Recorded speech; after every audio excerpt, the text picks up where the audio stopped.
ओम श्री सद्गुरु परमात्मने नमः। इन जागतिक पदार्थों का अनुभव तत्वज्ञानियों को जैसा होता है वैसा मूर्खों को नहीं, और मूर्खों को जैसा होता है वैसा तत्वज्ञानियों को नहीं। यह जो पूर्वोक्त है उसका श्रीमद् भगवद गीता में प्रतिपादित भगवान श्री कृष्ण के अमृत वचनों से सदृशता प्रदर्शित करते हैं। महाराज वशिष्ठ जी का कथन। हे श्री रामचंद्र जी, आत्मा का यथार्थ ज्ञान अज्ञानियों के हेतु एक प्रकार की रात्रि ही है, क्योंकि जैसे अंधकारमय रात्रि प्रकाश रूप नहीं रहती, वैसे ही अज्ञानियों के प्रति आत्मा का ज्ञान भी प्रकाश रूप नहीं रहता।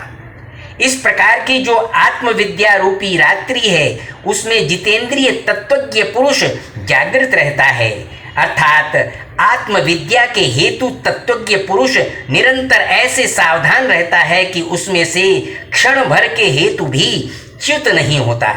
और जिस द्वैत बुद्धि रूप अज्ञान दशा में प्राणी व्यवहार करते हैं, वह तत्वज्ञ मुनि के हेतु रात्रि है, क्योंकि ज्ञानी के प्रति द्वैत बुद्धि रूप प्रकाश ही नहीं रहता।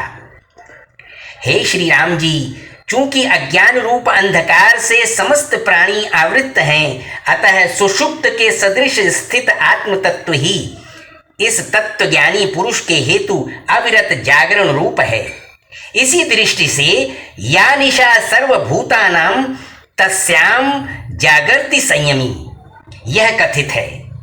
एवं चूंकि मूढ़ जनों में जागृत रूप से प्रसिद्ध शब्द आदि विषयास्वाद चित्र में दर्शित युद्ध आदि के सदृश सम्मुख स्थित भी इस तत्वज्ञानी की दृष्टि में नहीं रहते, अतः यस्याम जागृति भूतानि सा निशा पश्यतो मुने, यह कथित है। हे श्री रामभद्र, जन्मांध पुरुष को हुए रूपों के अनुभव के सदृश ज्ञानी पुरुष को जगत का अनुभव यदि होता है तो वह रात्रि स्वप्नवत होता है, और यदि नहीं होता तो रात्रि सुषुप्ति के सदृश अनुभव होता है। मूढ़ पुरुषों को दुख रूप से प्रसिद्ध यह तीनों जगत उन्हीं के हेतु हैं, तत्वज्ञानी के हेतु नहीं, क्योंकि यह जगत सत्य नहीं है। यदि ज्ञानी के हेतु विषयोपभोग नहीं है तो वह ज्ञानी किससे तृप्त होकर जीवित रहता है। महाराज वशिष्ठ जी का कथन। हे श्री रामचंद्र जी, स्वप्न रूप से स्वप्न का ज्ञान हो जाने पर स्वप्न के बाह्य और अभ्यंतर विषय जागृत पुरुष को जैसे नहीं रुचते, वैसे ही यद्यपि जागृत स्वप्न के भोग नहीं रुचते, तत्पश्चात भी वह समस्त भेदों से रहित, सर्व के विश्वास के, श्रद्धा के भाजन, परम ऐक्य को प्राप्त निर्वाण स्वरूप होकर सर्वदा मन में पूर्ण शांति का अवलंबन कर ही अवस्थित रहता है।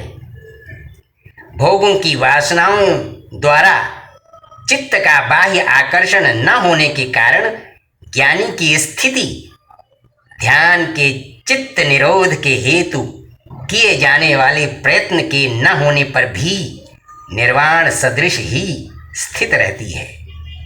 ठीक वैसे ही जैसे नाली आदि न होने पर जलाशय आदि के हेतु जल की प्रवाह आदि क्रिया नहीं हो सकती,